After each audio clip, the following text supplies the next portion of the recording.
Support for WUWM podcasts comes from Potawatomi Casino Hotel Milwaukee, home to 24/7 excitement, dining, and an on-site hotel at 1721 West Canal Street. More information at potawatomi.com. From 89.7 WUWM, Milwaukee's NPR, this is Lake Effect. I'm Joy Powers. Today, we'll see how living in Wisconsin ranks among other states in the nation. Then, we'll tell you about a project happening on Milwaukee's lakefront and how you can weigh in. One of the most special things about Milwaukee is that its lakefront is owned by everyone. That is not going to change, and this will be the public's property, park, and lagoon. Plus, we'll meet aspiring pro wrestlers who attend Wisconsin's pro wrestling school. People embraced me, hugged me, wanted to give me drinks. Like, man, thank you, bro. Like, you represent us well. And I never set out to do that. I wasn't trying to represent anyone except me as a wrestler. All of that is coming up on Lake Effect.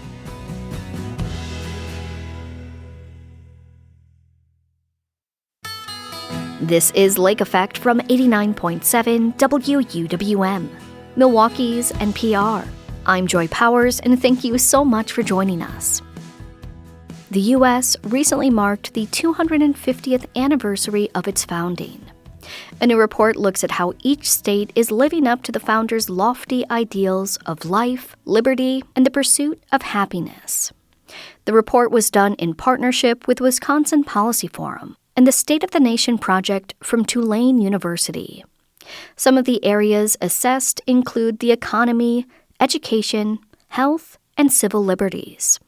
According to the report, Wisconsin ranks 8th overall in the nation. But there are some areas showing a downward trend that could put our top 10 standing at risk.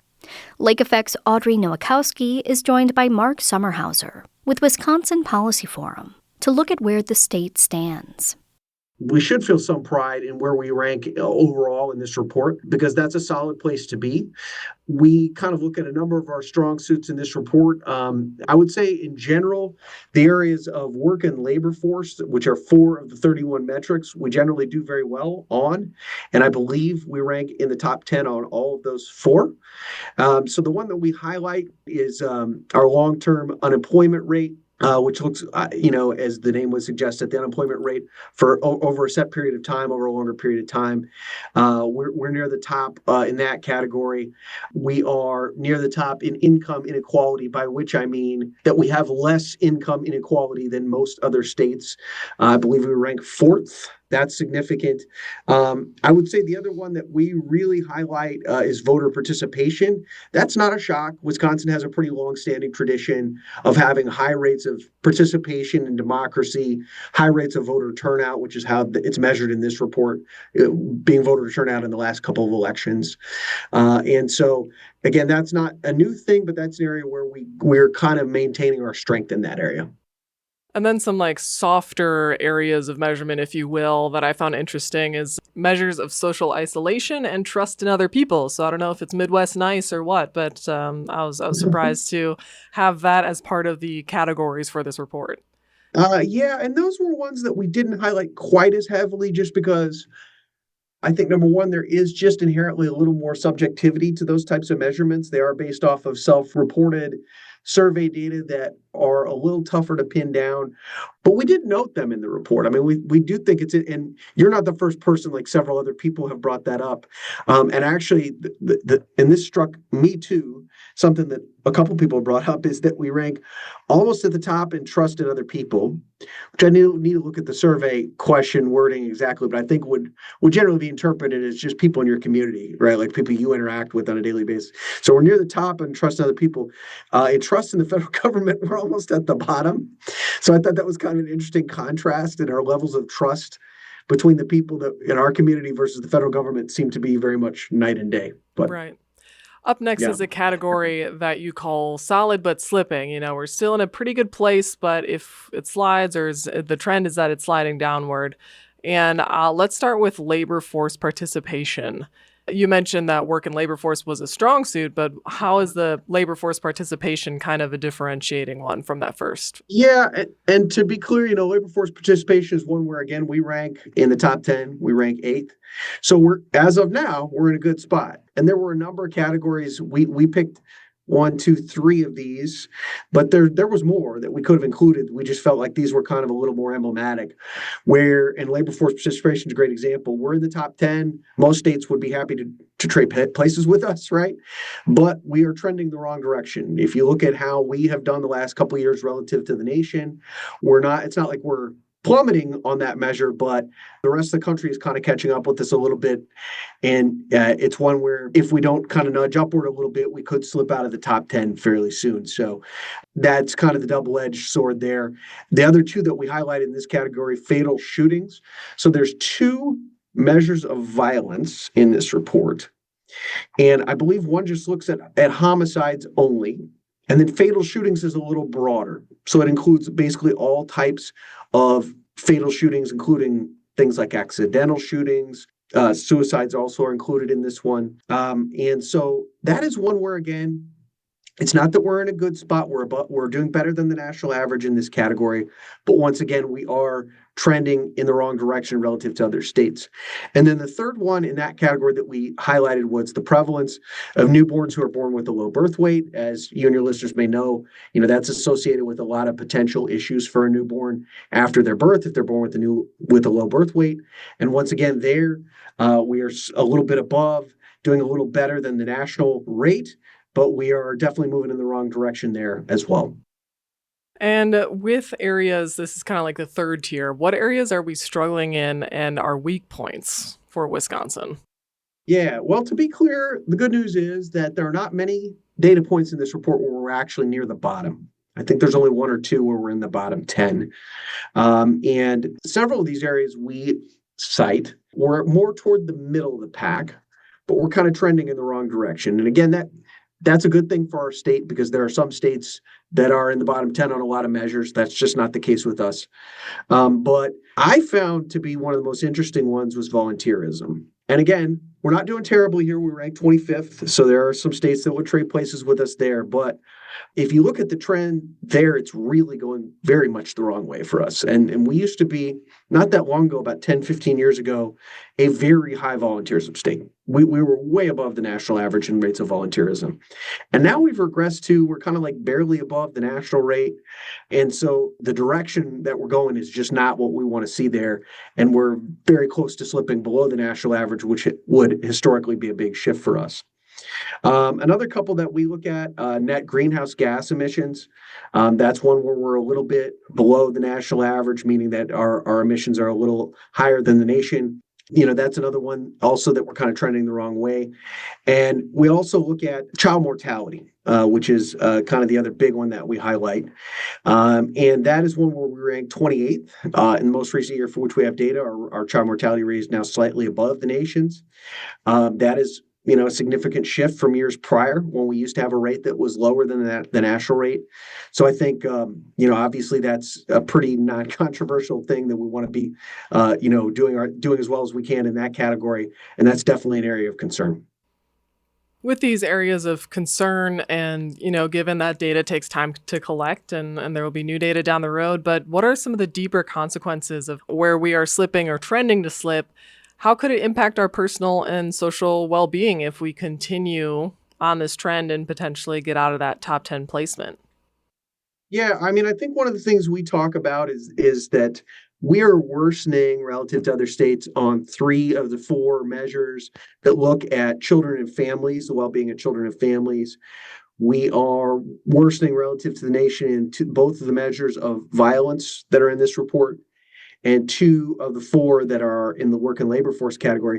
Now, again, to be clear, it doesn't mean we're doing poorly in those areas. In a lot of those areas, we're actually doing fairly well, but we're just moving the wrong way. Wisconsin, like a lot of other Midwestern states, I think has always kind of billed itself as this is a great place to sort of work and raise a family. And, we have a lot of good communities in which to do that. So I think, it's concerning for us. We want to really make sure that we're maintaining our high ranking in these type of categories which is what really enables us to make that pitch to potential residents that we're a good state to do those things. I think, again, in the violence is a good example, both the measures there. I mean, we're doing well, better than most other states, but we don't want to be moving the wrong direction. And it's kind of a similar story with some of these other categories too. Right. And kind of going outside of Wisconsin, or if trends were clear enough for our state, but the Midwest in general, did you notice any kind of regional patterns that this report picked up on? Yes, particularly in the upper Midwestern states. Some of our neighboring states are also some of the other leaders. The overall number one ranking state was Minnesota. Iowa, I believe, was top 5 as well. So we see kind of a pattern there in the upper Midwest as well as in New England, as where nearly all of I believe the top 9 states are all in the upper Midwest or in New England. Meanwhile, we do see more of the bottom 10 states in some of the southern states. This is the first year they've done these rankings, and based off the data that I saw, I suspect that if they had done these rankings 5 or 10 years ago, we would have seen similar regional patterns. Actually, one interesting thing, though, is some of the southern states seem to be trending in a fairly positive direction and on a lot of these measures, and potentially could be out of the top 10 or even above the national average in some of these areas in the future. So again, it kind of brings me back to the central theme, which is that we should feel good about how we fare in these rankings overall, but it's not the time to be complacent, because if we don't kind of keep focusing on some of these areas, upholding and maintaining our strengths, improving in some of our weaker areas, we could find ourselves out of the top 10 in future years. Now, there is some commonality in negatives, I guess, just nationwide. You mentioned distrust of government as one of the top things across any state. There's also no area of improvement on measures for mental health, well-being, life satisfaction in general of residents, as well as economic prospects. So, especially after we have celebrated our 250th birthday, not so great of an outlook for some of the things that make quality of life good for Americans, right? No, yeah, that's right. I think it's probably not a shock to you or your listeners because there have been a lot of other studies, surveys that have raised a lot of red flags in this category, right? At a national level, not so much a Wisconsin thing, and in some cases globally, actually, in some of these areas. So it's hard to know exactly what's going on.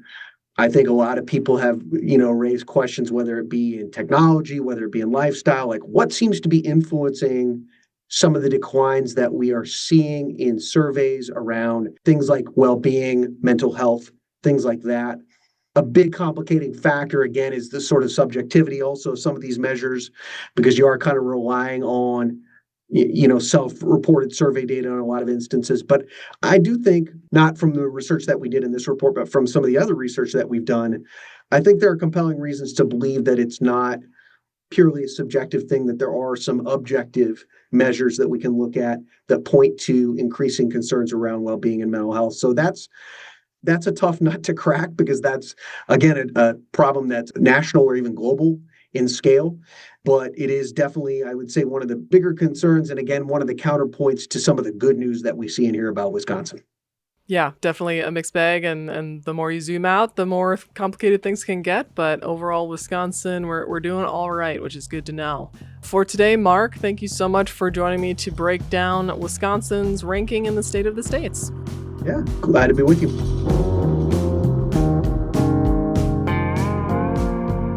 Mark Sommerhauser is the communications director and a researcher for the Wisconsin Policy Forum. He spoke with Lake Effect's Audrey Nowakowski.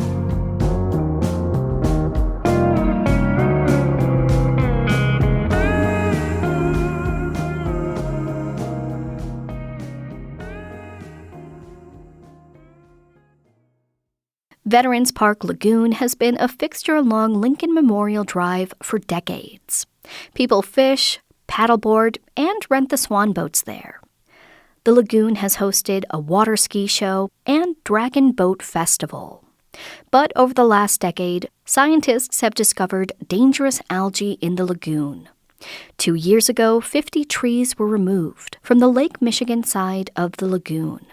Now, the Milwaukee County Parks Department is exploring ways to improve the lagoon's health and appearance. WUWM environmental reporter Susan Benz went to the lagoon shoreline to meet up with Sarah Tombson from the Parks Department and Stacy Rowe from the Wisconsin DNR. We'll hear first from Tombson. So Milwaukee County Parks did do some clearing along Veterans Lagoon. The lagoon itself is 14 acres, and you're right, it was just under 3 acres that were addressed for what was primarily ash decline and some hazard trees that were along the edge. We knew that we had this project up and coming, and so we would have something on the heels of that to look at how to improve that riparian edge into the future. One of the acute problems here is the water quality, is the issue of algae. What is the status of that, and what are the causes? I mean, I think over time there's been monitoring of the water quality. So what was learned over that many years? So what we know, and the condition it still stands, is that it is hyper-eutrophic, meaning it has too many nutrients, and this environment creates space for vegetation growth, as you said, algae, Eurasian milfoil. We also have carp that are living in here. So really a water body that is needing solutions in order to make that better water quality and the riparian habitat around the lagoon. So is the crux of the problem that quality, the quality of that water and what can be done about it? I would say water quality is the primary focus of our work right now. We know that this is functioning as a detention basin for the surfaces around the lagoon. There are storm sewer connections to this lagoon, so it does receive the salt. Anything that lands on the road, those non-point sources are making their way to this lagoon without any pre-treatment. And so that is one of the things we're considering. Can we intercept some of that water before it makes its way to the lagoon and treat it and clean it so that the overall lagoon health is better? This is Stacy. The lagoon is also pretty shallow, which contributes to all those excess nutrients, being able to really have a lot of available space to provide substrate for those plants or places that the algae can grow. And then we have other, contributors of nutrients to the lagoon, such as the geese that you hear behind you. Yeah, they love this place. Yep, and so they love it, and right now they have pretty free range to kind of come and go. Not that we don't want waterfowl, but that is one of the contributors. And then no matter what gets into the lagoon, it stays here. And so trying to think about what's sustainable long term, what might need to be done to clean up the lagoon and how we keep it clean going forward is also part of the process, not just the continuing inputs, but kind of what we have here today and what might need to be done to address the current situation of the lagoon itself. When we talked back in 2024, Milwaukee County had received, I think, $300,000 grant through the Great Lakes Restoration Initiative. Is that going to the funding of the current feasibility study? That is the source of our feasibility study funding right now. So for calendar year 2026, that's the grant we're using, and we're making our way through our proposed process, which does include multiple rounds of public engagement as we look through these alternatives and decide what's preferred not only by the landowner, Milwaukee County, but also by the public who will use the lagoon. So there's been one public meeting thus far. So what came out of that? What did you hear from people? So we heard a variety of feedback, but we asked questions like, how do you typically use the lagoon? What are your most important priorities for the lagoon? And then also, what would you want to see at the lagoon? Some of the projects we're considering could include changing the amount of what you view as open water. For instance, if we did a wetland complex, that could change some of the aesthetic of one end or the total edge of the lagoon. Would people be open to that more natural approach to a lagoon? And we believe what we've heard so far is yes, but we want to cross-check that with some of the alternatives that we're proposing this Thursday. And are there other alternatives, Stacy? Definitely we're talking about looking at the runoff coming into the lagoon and having something be done with that. I think there's a menu of options also for what the shoreline might look like. Anything from more managed space where people are going to have recreational access to much more natural areas. We've talked about, as Sarah noted, like could there be different kinds of aquatic communities that we could establish here that would help both with the water quality and also provide more habitat. This is located right along the Lake Michigan shoreline. This is in the flyway that migratory birds use to come up and down the lakeshore each year. So there are, different examples of ways that we could make this area more friendly to wildlife. I think the other part is also the aesthetic of what we're looking at, as Sarah noted. This is a park, an urban park, but trying to determine that balance of how much natural versus how much managed space would be desired. So when the trees had to be removed, I know that people were really saddened by that. So will trees likely or certainly be part of that mix, or is it too soon to know, Sarah?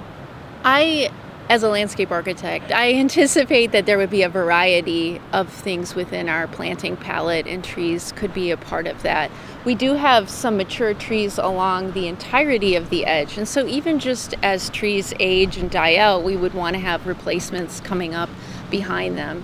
So I do see a variety of vegetation types at the edge, and as we talked about with the geese, if we're mowing too close to the edge, it really just is turned over to goose habitat. And I don't think that's one of our preferred alternatives. There are other parts to the project, right? There's the cost to implement, as Stacy was implying, and then there's also long-term maintenance and what the park system is able to carry out over time. We want to be clear that each alternative may have its own pros and cons, and also no one solution is going to be what we resolve here. It's going to be a selection of several so that we really can get to the crux of the problem and we can design a project that we can implement. It would be my hope that we would do some sort of a solution that would include sustainability and resiliency. We're right along the coastline, and we want this project to endure for years and years so that we don't have to come back and do it again.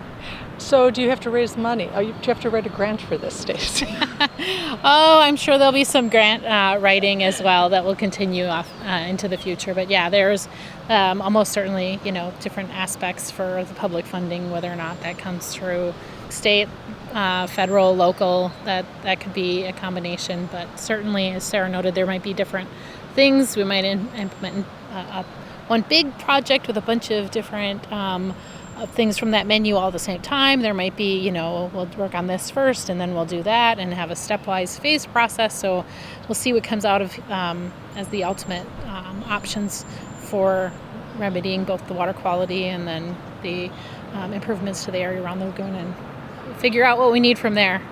So do you have a sense of the range the project might cost? I'd say it's too soon to tell, but we know that we're talking about 7 figures and up.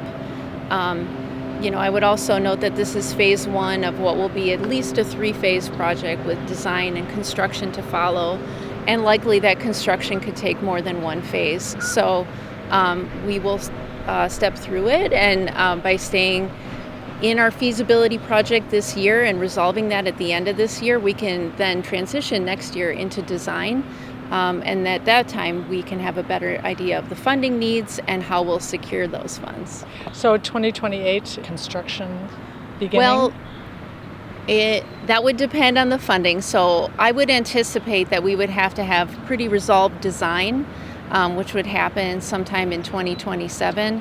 And then if this is a county-funded project, you must be at 90% design before you can request construction funds. So it all depends on the calendar, where we are at one time, but we would definitely be looking at grant resources as well to see how we can piece this project together.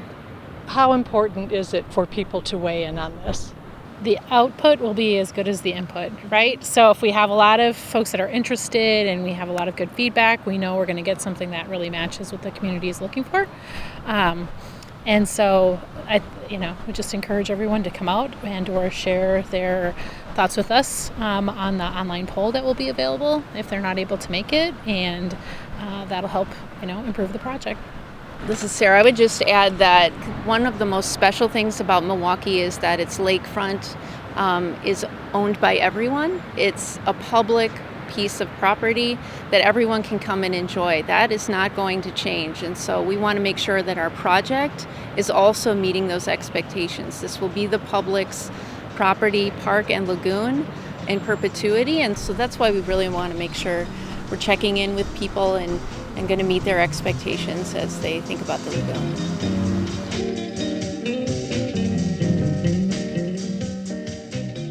Sarah Tombson is Director of Planning for Milwaukee County Parks. Stacy Rowe is the Wisconsin DNR Lake Michigan Program Coordinator. They spoke with WUWM environmental reporter Susan Benz. You can find more information about how you can weigh in on the lagoon project at WUWM.com. And in case you didn't know, Lake Effect is available as a podcast, so you can listen when you like. Find it wherever you get your podcasts. Then subscribe, download, and listen on demand. A Milwaukee man's amaretto recipe has won a Good Food Award. We'll meet him and learn about the liquor in about 15 minutes. But first, we're taking you to the House of Headlocks in Butler, Wisconsin, where dreams of pro wrestling are made a reality. That's coming up next on Lake Effect on 89.7 WUWM, Milwaukee's NPR.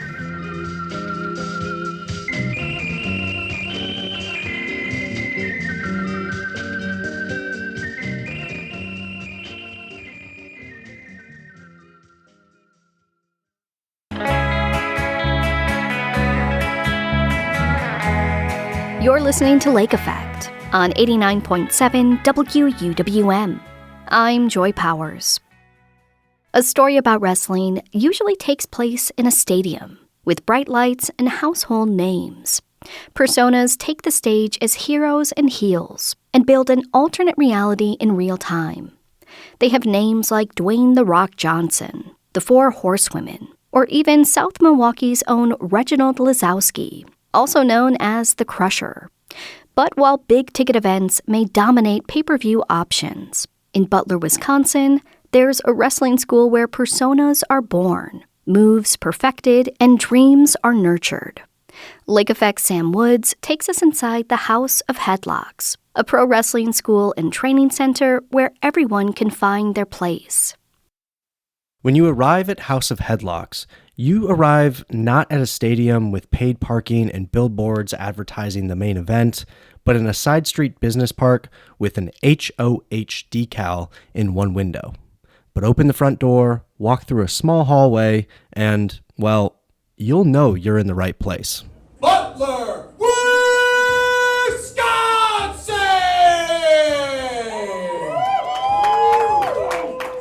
Welcome to House of Headlocks! Tonight's main event is an all-female match between the It Girl Ambria and Milwaukee's own Sierra. But first... He is a contract killer. He is from Jalisco, Mexico. He weighs in at 110 kilograms. And on a crowd, Alexander Morgan.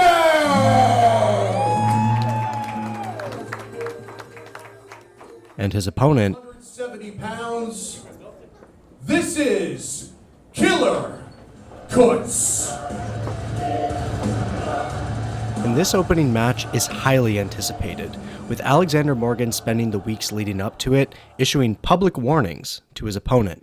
But your heart harbors only darkness now. And perhaps it is time to extinguish your flame once and for all. Tonight we'll hold several matches with gimmicks including a professor fighting a sentient social media default avatar, a 6-man scramble including a 2-man fire department, and a Lake Michigan pirate facing off against a Canadian trainer who doubles as a wrestling commentator. And they're all ready to hash out their differences through pile drives and double leg takedowns. But tonight's alternate reality didn't just happen, and freedom afforded to wrestlers to be themselves, or someone else entirely, isn't a given. House of Headlocks and tonight's showcase was built on decades of pay-per-view obsessions, constructed personas, and blurring the line between where the ring ends and reality begins.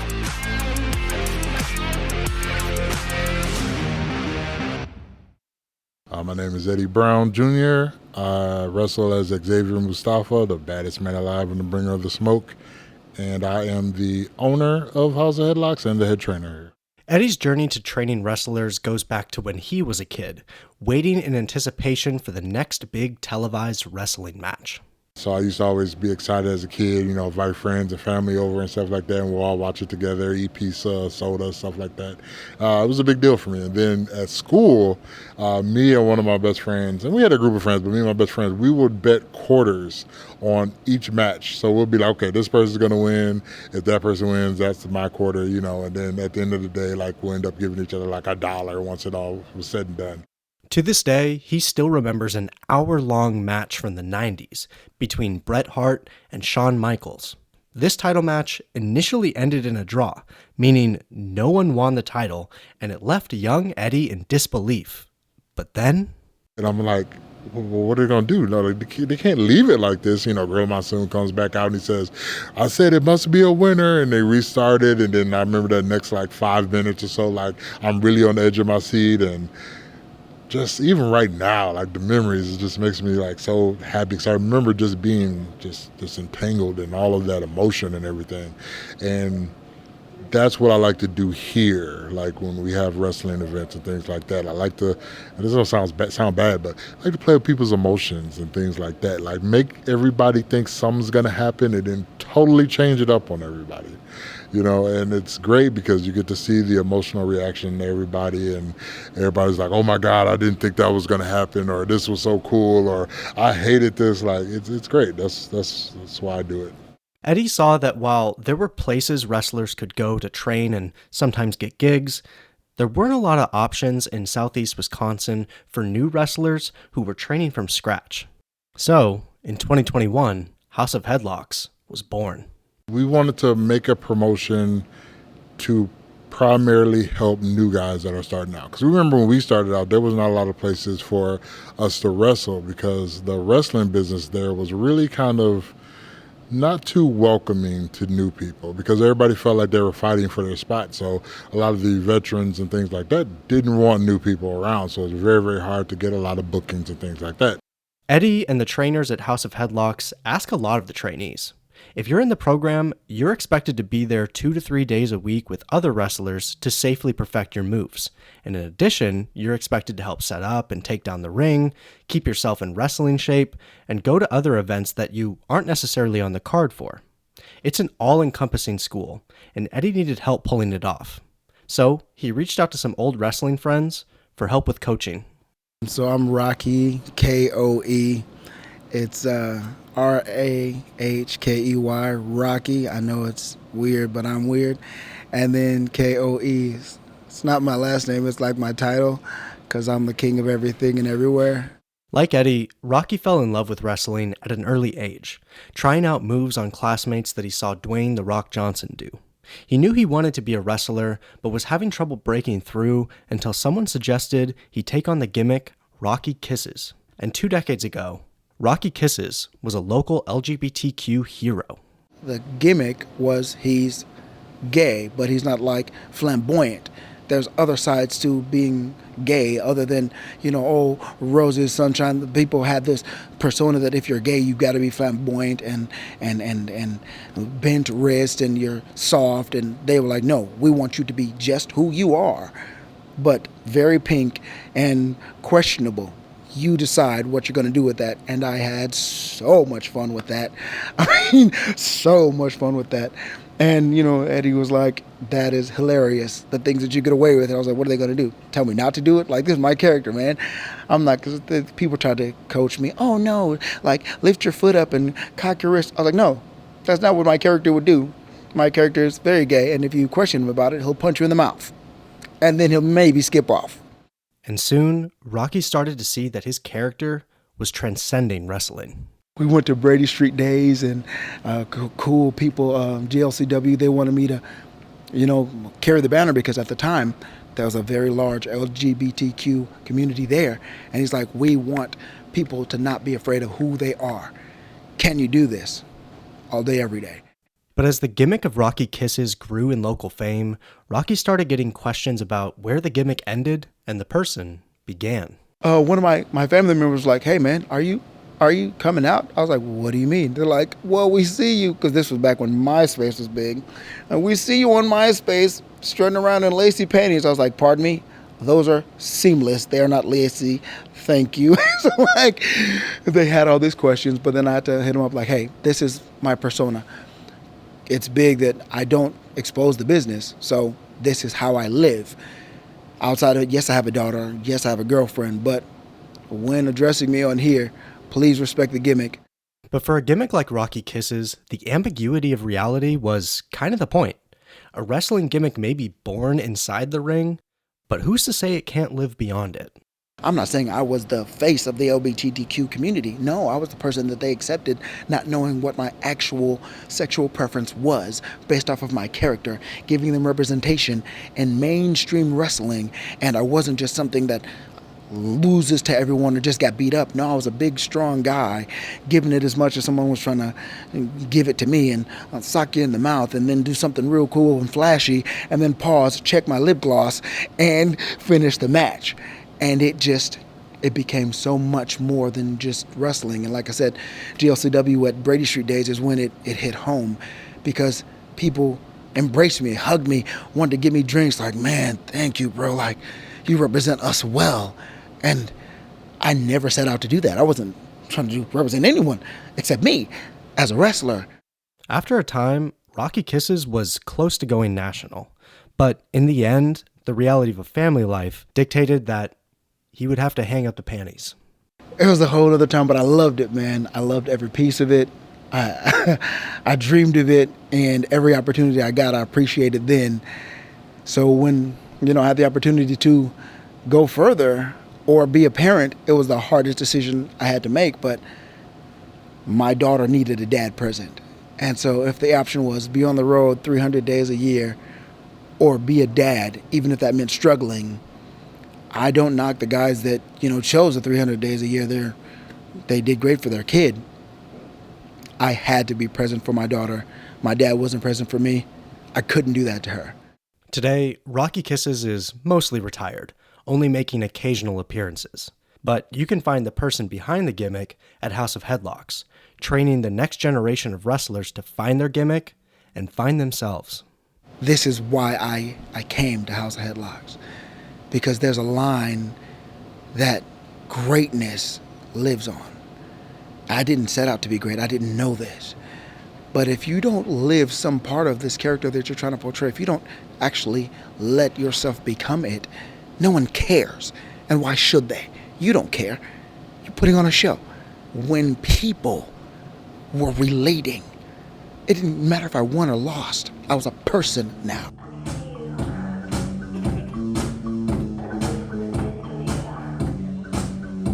Let me introduce to you, she is the Diamond Standard. Please welcome Asia Lux. We're now back in 2026, about an hour before the quarterfinals of House of Headlocks Road to Gold tournament. The wrestlers are practicing moves and making final adjustments before doors open, and I find one wrestler waiting in anticipation. Shay Spears, otherwise known as Asia Lux. I've been wrestling for about a year, really started taking it serious in February, changed wrestling schools and fell in love with it even more than I did before. Shay says she originally started wrestling at a different school, but didn't always feel welcome to be herself. And it started making her doubt whether she was cut out to be a wrestler. But since switching over to House of Headlocks, that fire has been rekindled. And while inside the ring, wrestlers will put on a show, stoking fires on social media for weeks beforehand and building up anticipation for a heated match, behind the scenes, it's nothing but mutual support. There's no separate groups or cliques. No one ever is in a corner left out throughout whole camp. Anytime someone's struggling with something in the ring, everyone's very encouraging, telling them to keep going, you got it. Until they get it, no one feels like they can't do it because everyone's always pushing each other. Like Eddie, Rocky, and many of those at House of Headlocks, Shay loved wrestling as a kid, but at some point felt it was unrealistic to pursue. And then she met someone who pushed her back into the game, and it happened to be two of her wrestling icons. Sasha Banks and Trinity, they did a meet and greet, and I went and seen them, and I told them, and I was just talking to them, and they were like, you could just go for it, try it. If watching my matches does that for you, you don't know what actually doing it will do for you. So that's what pushed me to do it. And then my brother also, he played a big part in pushing me to do it because I was scared. Like, I'm just so big on failure, and I'm so scared of failure. So he pushed me to really, like, get my feet in there. And once I started, I never stopped. For Eddie, seeing people like Shay inhabit the persona of Asia Lux, growing into the persona and building confidence outside the ring, that's what House of Headlocks is all about. This here, me training these kids and these kids going out there doing their own thing and coming back to me and say, hey, I went out and this happened and this was awesome, this sucked, but, and we're just talking about it and things like that. Like, I love that. Like, it's that mentorship. It's that, I don't want to say father figure role. I don't want to say it's not that deep, but it's kind of like that sometimes, Like, I love all of it. The day before the match, I asked Rocky for a little promo of what to expect, and he listed off the more than a dozen wrestlers participating, ending with some he's coached with since they began. Asia Lux, a up-and-comer, crazy. She's tiny but mighty. Like, don't let the size fool you. She'll mess you up. Ambria, I was here her first day, and she's got the main event tomorrow. Marcus Creed, he doesn't have the main, but I was here. His brother and I, the unholy one. You know what I'm saying? Just like, I wrestled with his brother. I still wrestle with his brother. He'll be here. So it's special. It's real special because day one to main event, day one to 6-man scramble with guys that I wrestle with. If it doesn't mean nothing to you, then there's something wrong with you, man. But 10 minutes before the lights come on and spectators fill in their seats, Shay Spears says that to become Asia Lux, it's all about being yourself. Asia is me turned up 1,000. Like, it's me. We have the same origin. I was very spoiled growing up. I was always told that I was best at everything, even when I wasn't. But I've always had that support. And Asia is just all of that times 1,000. Like I said, she's very conceited, full of herself, and she feels like she's the best, and she thinks everyone thinks she's the best, even though she may not be the best.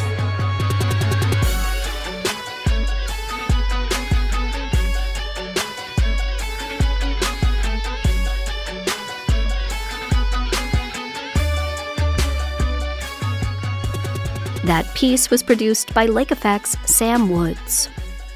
Still to come, a locally made amaretto recipe has won a Good Food Award. We'll meet the man behind it next on Lake Effect on 89.7 WUWM.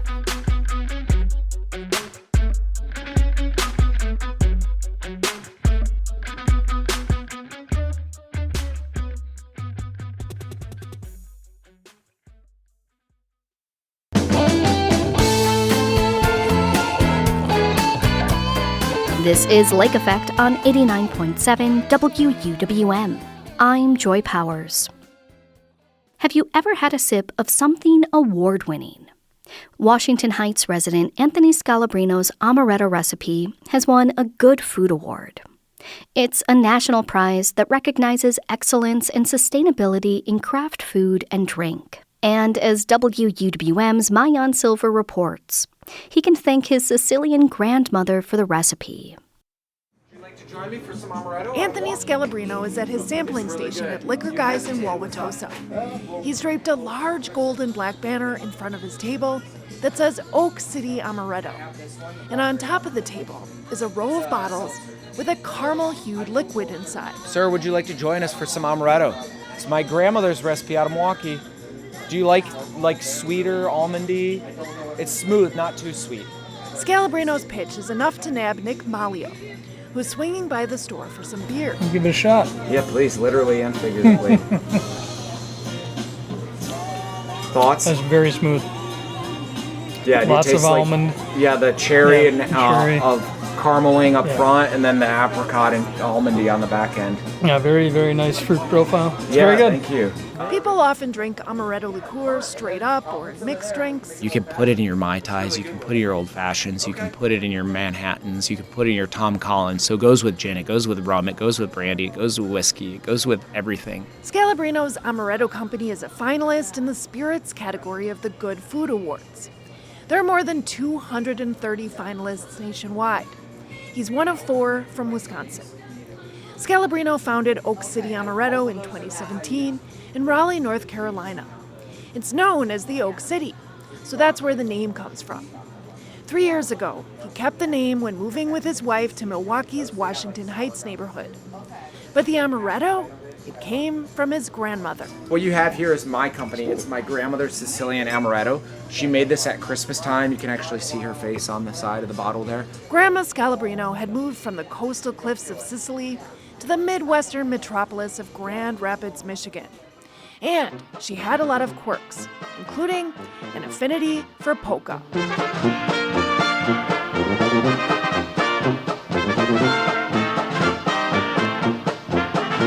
Music was a huge part of upbringing in our family. And besides like the classic rock and the oldies, we'd go to Grandma's house and she'd throw on polka records and we would dance the polka in her living room. The origins of her amaretto recipe are a little hazy. I don't know if she got it from somebody else, a friend, a family, or something, but she would just make it at Christmas time and put in a bottle for Dad and Uncle John, and they loved it. My dad never drank anything. I maybe saw him drink 2 beers in his life, and he would drink the amaretto after dinner or with friends. Scalabrino has stayed pretty true to her recipe. I think she used table sugar, so I used the raw sugar instead, is the only difference. But the proportions and everything are the same. Scalabrino's amaretto uses all natural ingredients. The amaretto is not aged like a brandy or a bourbon. He uses a grain-neutral spirit, so a corn-based vodka base, where the coloring comes from the sugar, not caramel coloring. The mixing is done locally at Central Standard Distillery. There's a mixing tank with a heater that makes what's essentially a simple syrup. Once it cools down, they add the extracts and alcohol. Bottling sounds a little something like this. An assembly line of bottles gets transported to equidistant spouts to be filled with liquor. The bottles are filled up, capped, and eventually labeled and boxed. Multiply this by about 2,000 cases per year, and it's a hustle, but Scalabrino is able to make a living. Currently, he's selling at grocery and liquor stores in North Carolina and Wisconsin. Did he ever imagine that this would be his life? Not at all. No. I think I was more built for this than working for anybody else, honestly. I wanted to, so I was a pilot in the Navy for 9.5 years. I wanted to fly since I was 7 years old. Went to an air show in Muskegon and when I was a young kid, and I knew a lot about the aircraft and stuff, and that's kind of what I latched onto. But even when Scalabrino went off to the Naval Academy for college and didn't really have much time for anything, he made the point to call his grandma every Sunday. And I'd talk to her for about 30 minutes, and we'd talk about the Lions. I know, boo, whatever. We can both hate the Bears.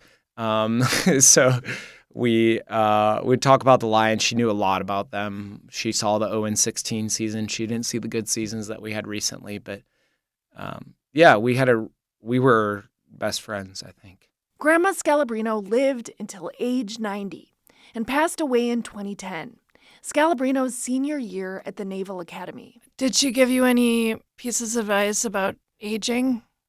No, not like outwardly, but like that was the advice. Was like, I asked her if like one advice she could give, and she said, treat others how you want to be treated.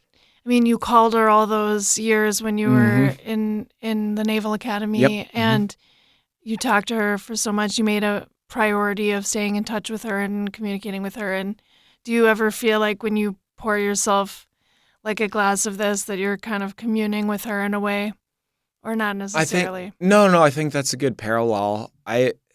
You probably give me too much credit for what I'm doing. I think there are moments when I have that. I think it's easy to get lost in life and just like grinding to do the next thing. And I'm the worst offender of not slowing down and appreciating the wins or the things. But yeah, I've, talked to her, prayed to her. You got me tearing up a little bit. I really like it. It's smooth. Back at Liquor Guys, people keep popping by the sampling stand, including Linda Tischer. She stopped by after visiting a friend at the Lutheran home and was open to Scalabrino's pitch. I'll stick some in coffee and orange juice. Yes. Stone sour. Do a good stone sour. Cool. No. Just with orange juice? Yeah, just with orange juice. Awesome. And a little grenadine. Scalabrino says he's had to do a little bit of re-educating people about what they can use amaretto in.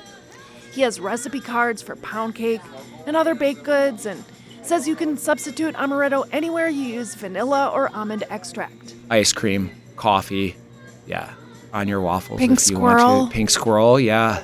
That's awesome. I love it. Yeah, we're going to do something with Bryant's. Do some special class and the OGs of the pink squirrel over there. And, as Nick Malio says as he finishes his sip of the amaretto, along with bourbon, at the sampling stand at Liquor Guys. Yeah. Well done. Thank you. Cheers to Grandma. Appreciate it. For Lake Effect, I'm Maayan Silver.